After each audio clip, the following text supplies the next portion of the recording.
I've been running Windows 11 Professional for quite some time on this Radxa X4 mini computer, I guess I would call it. And as you can see, it's running the 24H2 version.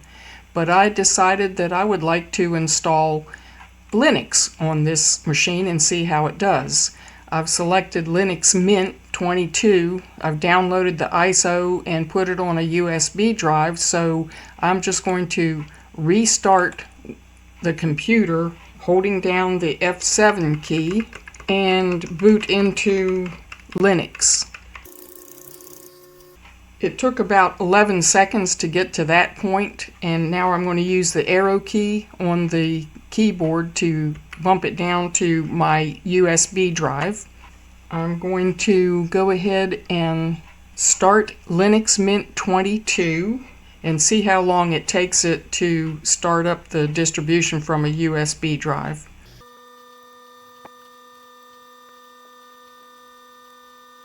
And here we are at the Linux Mint desktop. That took 1 minute and 43 seconds according to my timer for it to go from hitting the start button to the desktop running, but this is running off of a USB drive. We want to double click that, install Linux Mint. Before I install this, I do want to point out that we have a Bluetooth icon down here. I have not yet connected anything to Bluetooth, but it does see the Bluetooth card is there. Wi-Fi does work, Ethernet does work, and it's already seen my printer and installed that for me. I'm presuming sound works because I have a volume icon here. So let's go ahead with the install. English would be good. English keyboard would be good. And I do want to install the codec so that I can watch videos. I do not want to install Linux Mint alongside Windows. I want to erase the disk and install Linux Mint. I want to put it on the NVMe drive, not the internal eMMC card, and I don't want to put it on the USB drive. So this is going to overwrite my Windows install. And it's given me one last chance to back out, but I'm not going to. Select my time zone. It's already in a good time zone.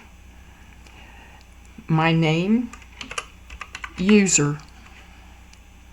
My password, user. This is temporary, so it's not very secure. Log me in automatically. Continue. I can change those things later.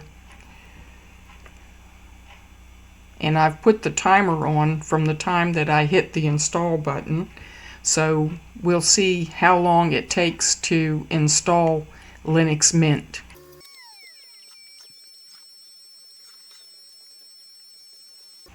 It has been 8 minutes and 2 seconds, and it tells me I can continue testing, but I'm going to go ahead and restart, and I'm going to get the timing of how long it takes, including me talking, to reboot and get to a usable Linux desktop.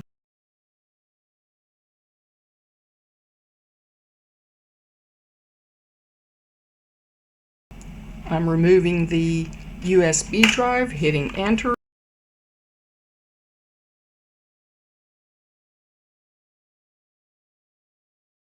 We are at the Linux desktop, and it took 9 minutes and 24 seconds.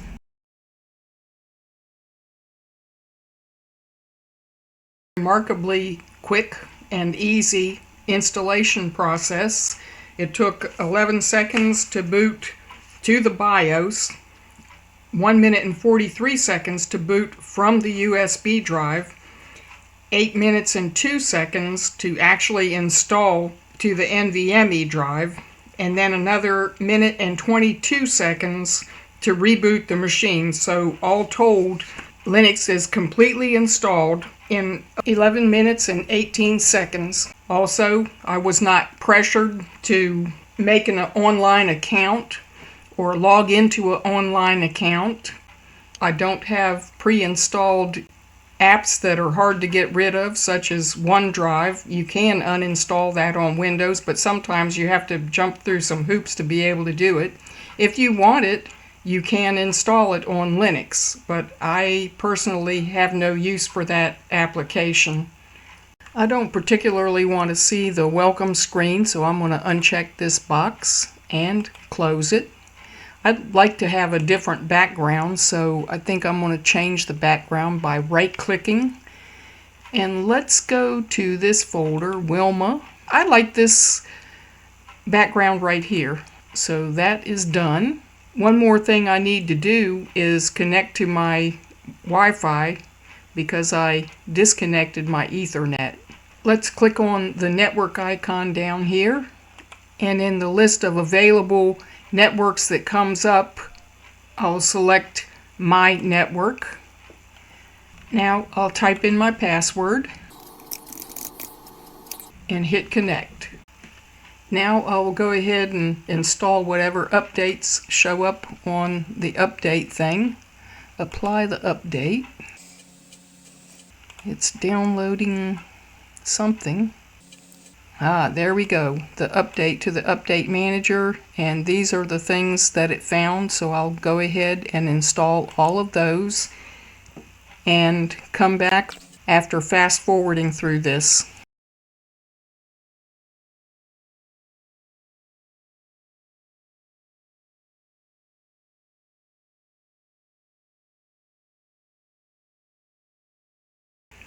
That took 5 minutes and 18 seconds. Now let's see how long it takes to reboot. That took 56 seconds. So the complete Linux install, including updates, took 17 minutes and 32 seconds. But all of that may not include setting up hardware, so let's make sure that the last few pieces of hardware also work. That's Bluetooth and sound. Next, I want to make sure that Bluetooth is working, because no install is finished unless all of the devices are working properly. So let's click on Bluetooth and get my mouse light blinking. There, it's blinking. And click on search, and it sees it immediately. It's connecting, and up in the corner it says it is connected. I did not click on that fast enough. Now it's connected, and I need to confirm. Now it's connected and working. Let's make sure the sound is working. I'm going to click on this, go to my control panel, scroll down to sound, and test the sound. Nothing. Let's bump the volume up because this monitor that I'm using has extremely low quality speakers built in. Let me bump this up all the way too. Left, front, right, front, left. So yes, we do have sound, and if I attached this X4 to my other monitor, it would blow me out of the room at those levels. I just have to set it that high to work with this monitor and its tinny little built-in speakers. During my break from recording, I've been customizing my desktop. As you can see, I've always been a fan of the looks of OS X and Mac OS, and I get that by customizing Linux Mint. I've also installed some games, some graphics programs, and things like that. I've added to the dock the things that I like to be in the dock, and you can still get to the other things through this menu. I've also put in P-Sensor because I like to keep an eye on the temperature of things. On the X4, the thing that gets the hottest is the NVMe drive, which I've put a heat sink on, but it still idles at 51, which is a little higher than a lot of the other machines that I use. I believe that I have demonstrated just how easy it is to install Linux Mint on the X4 computer. Let's look at a couple of the things that I've installed. This is the Dolphin emulator that lets me play GameCube games and also Wii games. I've installed just some simple games like Solitaire. I've also got LibreOffice Writer set up. It's very usable as a substitute for Microsoft Office. Another good program that I use frequently is GIMP, which is a nice substitute for Photoshop or PaintShop Pro. You do have to learn some things over. It's not identical, but if you had used this first, then those other programs would seem foreign to you. Whatever you use first, the new thing always seems foreign. But I've been using these programs for quite some time, and they are what I'm used to. And when I try to use Microsoft Office, I find it to be awkward. Not because there's anything wrong with it, but because I have gotten used to LibreOffice Writer. With time, I believe that even though there is a learning curve, switching to Linux might be useful for many people. It runs a little faster than Windows. It is a little bit more limited in some ways. For instance, there is no really good accounting package that works on Linux. Windows has some bells and whistles that Linux doesn't have. In fact, one of my favorite Windows features is that you can use a program that they have put in to be able to use iMessage on a Windows 11 computer. As far as I know, you can't really do that yet in Linux. So there are a few things that are nice about Windows, but overall, I enjoy using Linux as well. I hope you've enjoyed watching this video as much as I have enjoyed making the video.